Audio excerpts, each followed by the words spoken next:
Le nouveau salaire XXL de Karim Benzema, les tacles très subtils de Longoria à Tudor et Dimitri Payet qui annonce son choix pour son avenir à sa direction, c'est le programme du journal du foot numéro 1315.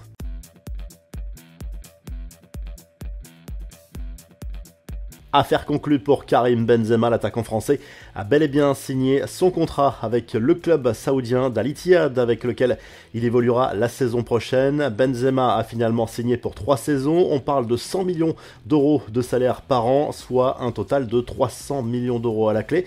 C'est un énorme coup réalisé par les Saoudiens qui attirent une deuxième star du foot mondial après Cristiano Ronaldo cet hiver. Lionel Messi pourrait suivre, on évoquera son cas en revue de presse. Une chose est sûre, la Saudi Pro League risque d'être très suivi la saison prochaine.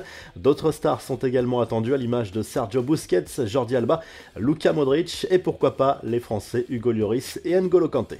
Zidane, Galtier, des noms qui font rêver les supporters de l'OM. Pablo Longoria rêve lui aussi de frapper un grand coup sur le marché pour la succession d'Igor Tudor sur le banc. Le président marseillais est resté très évasif au moment d'évoquer ces rumeurs en expliquant qu'il recherchait surtout un profil bien particulier. Il faudra un entraîneur avec beaucoup de discipline, un jeu offensif et capable de supporter la pression du vélodrome. Longoria reconnaît des contacts avec plusieurs entraîneurs et ne ferme pas la porte à un coach étranger à condition qu'il apprenne le français rapidement. Difficile de ne pas y voir un tacle à Tudor qui s'est toujours exprimé en italien devant les médias. D'ailleurs, Longoria a fait passer quelques messages assez subtils sur la manière dont Tudor a géré certains dossiers cette saison.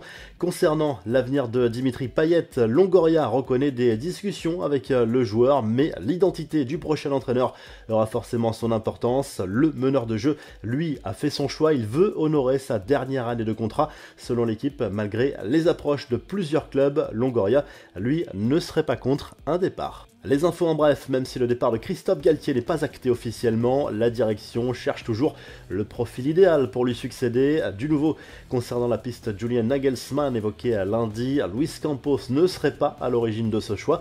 La décision viendrait de bien plus haut, du Qatar, de quoi susciter des interrogations sur la collaboration éventuelle entre les deux hommes. Thierry Henry, lui, a bien échangé avec Nagelsmann il y a quelques jours pour une possible arrivée en tant qu'adjoint. Selon RMC Sport, Luis Campos ne se sent pas en danger et s'active toujours sur le marché des transferts avec les arrivées notamment de Manuel Ugarte et Marco Asensio. Enfin, la retraite pour Eden Hazard, c'est possible. Selon Marca, l'ancien international belge envisage bel et bien de raccrocher les crampons à seulement 32 ans.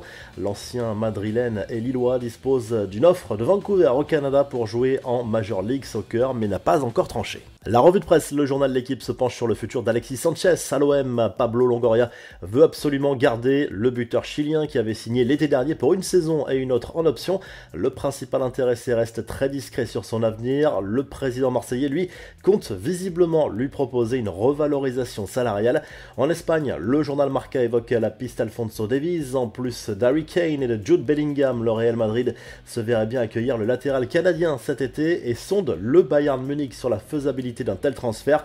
Le journal Sport revient sur les derniers éléments du dossier. Léo Messi, son père et agent Jorge Messi s'est entretenu lundi avec Joan Laporta pour ce qui ressemble à une ultime tentative de rapprochement. Messi veut revenir au Barça selon le père de l'Argentin, mais le club Blaugrana a-t-il réellement les moyens d'accéder aux exigences du champion du monde? Réponse dans les prochaines heures, à en croire le père du joueur.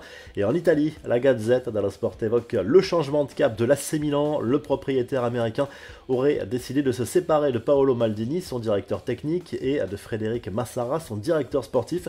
Le journal italien se penche également sur la rénovation probable de Simone Inzaghi sur le banc de l'Inter Milan jusqu'en 2025. Si le journal du foot vous a plu, n'oubliez pas de liker et de vous abonner et on se retrouve très rapidement pour un nouveau